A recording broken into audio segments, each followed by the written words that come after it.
Badan Pengawas Pemilu Banjarmasin melakukan tes tertulis secara online bagi Panwascam Banjarmasin di Puskom Universitas Islam Negeri Banjarmasin.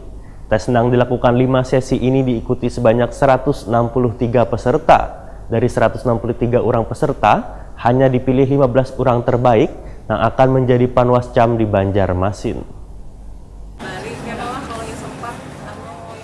Badan Pengawas Pemilu Banjarmasin melakukan tes tertulis secara online bagi Panwascam Banjarmasin di Puskom Universitas Islam Negeri Banjarmasin, Jalan Ayani Pal 3 Banjarmasin Timur mulai besokan Jumat 13 Desember 2019.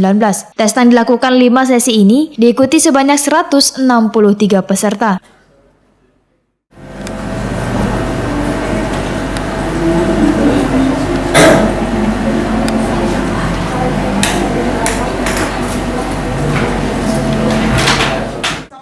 Koordinator Sekretariat Bawaslu Banjarmasin Yuspiansyah bertakuni Prima TV Kamarian Jumat 13 Oktober 2019 memadahkan rekrutmen Panwascam ini dilakukan untuk panitia pengawasan pemilihan kepala daerah serentak tahun 2020 mendatang di Banjarmasin. Tahapan seleksi sudah disiapkan secara maksimal oleh kelompok kerja pembentukan Panwaslu kecamatan. Dari 173 pendaftar, 163 dinyatakan lulus seleksi administrasi, kemudian dilakukan tes tertulis secara online. Tes tertulis ini dibagi dalam 5 sesi, masing-masing sesi diisi sekitar 30 orang dengan waktu 90 menit. Mereka yang dinyatakan lulus tes tertulis, ujar Yuspiansyah, akan melanjutkan ke tahap tes wawancara yang akan dilaksanakan mulai Sabtu dan Minggu 14 hingga 15 Desember 2019 di kantor Bawaslu Banjarmasin Jalan Dharma Praja Banjarmasin Timur. Menurut Yuspiansyah, dari 163 orang peserta hanya dipilih 15 orang terbaik yang akan menjadi Panwascam di Banjarmasin karena satu kecamatan terdiri dari 3 anggota Panwascam.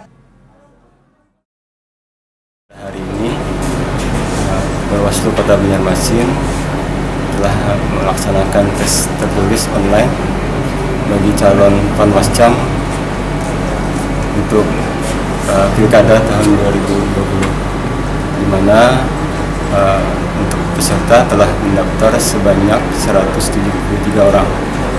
Dan pada hari ini yang menyatakan lulus administrasi sebanyak 163 orang. Mereka berhak mengikuti tes secara online. Kemudian pada kesempatan ini juga tes online ini dibagi dalam 5 sesi, di mana dalam satu sesi ditempatkan 33 peserta. Dalam satu sesinya Pak, dalam satu sesinya terdapat 33 peserta.